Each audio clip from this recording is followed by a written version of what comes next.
दोस्तों नमस्कार। अभी मैं लाइव हुआ हूँ गौ सदन सुरभि गौ सदन चैल चौक के पास से। आज मैं गौ सदन आया था तो इसके जो गौ सदन है, मुझे लगता है कि जिला मंडी में और हिमाचल प्रदेश में अपने किस्म का एक अलग सा गौ सदन है, जहाँ पे सिर्फ देसी गायों का, शुद्ध गायों का पालन होता है। शुद्ध गायों का गोंद निकलता है, शुद्ध गायों का गोबर निकलता है और शुद्ध गायों का दूध का यहाँ दोहन होता है। तो इस जो गौ सदन का जो संचालन है स्वामी अभिषेक गिरी जी करते हैं। तो आज मैं इनसे मिलने आया था, इनका आशीर्वाद लेने आया हूँ।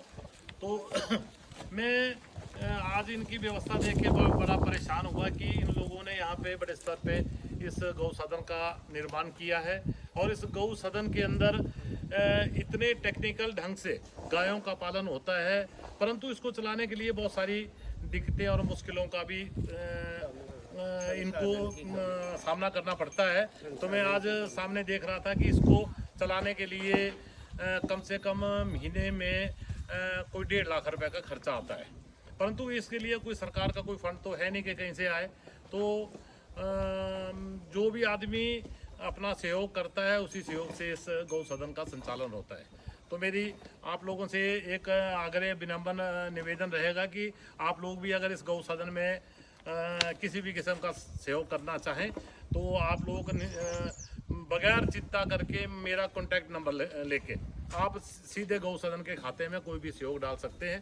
तो इस विषय में अब मैं आपके सीधी वार्तालाप स्वामी अभिषेक गिरी जी से कराऊंगा। ये भी आओ इस गौ सदन के बारे में आपको बताएंगे। प्रकाश थोड़ा गया। जय गौ माता, जय श्री राम जी। ये वेद लक्षणा धर्म की जननी सर्वदेवमयी गौ माता। तो देखिए, कोई भी कार्य अहेतु अकारण नहीं होता है। मैं पूर्व में ज्योतिष पीठ के ब्रह्मलीन शंकराचार्य स्वामी माधवाश्रम जी के आश्रम में उनका कर्मचारी रहा। हिमाचल हमारा आना जाना होता था, देवभूमि हिमाचल में। यहाँ मैंने देखा कि विगत 20, 25, 30 सालों से, जब से खूंटे से, गांव से, घर से, आंगन से भारतीय मूल की स्वदेशी वेद लक्षणा गौ माता, भले पर्वतीय क्षेत्र की पहाड़ी हो या बाहर वाली हो, हरियाणा पंजाब की हो, जो लुप्त हो गई, तो उससे हमने देखा और महसूस किया और यहाँ जानकारी प्राप्त की कि सीधा सीधा हमारा देव कार्य बाधित हो रहा था।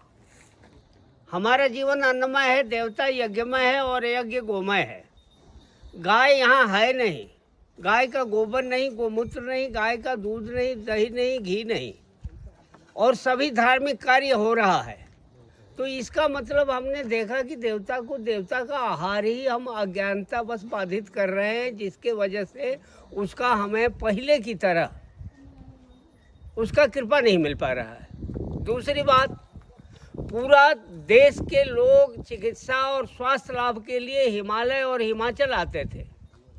आज विगत 20-30 सालों से, जब से गाय लुप्त हुई है खूंटे से, हिमाचल खुद बीमार पड़ा हुआ है। तमाम तरह की बीमारी, युवा अवस्था के टीनेजर्स लोगों को शुगर की बीमारी, कैंसर तो कॉमन हो गई है। उसके बाद देखा कृषि कार्य में, गो आधारित कृषि जो हमारा पारंपरिक खेती थी, वो बंद होने के बाद में हमारा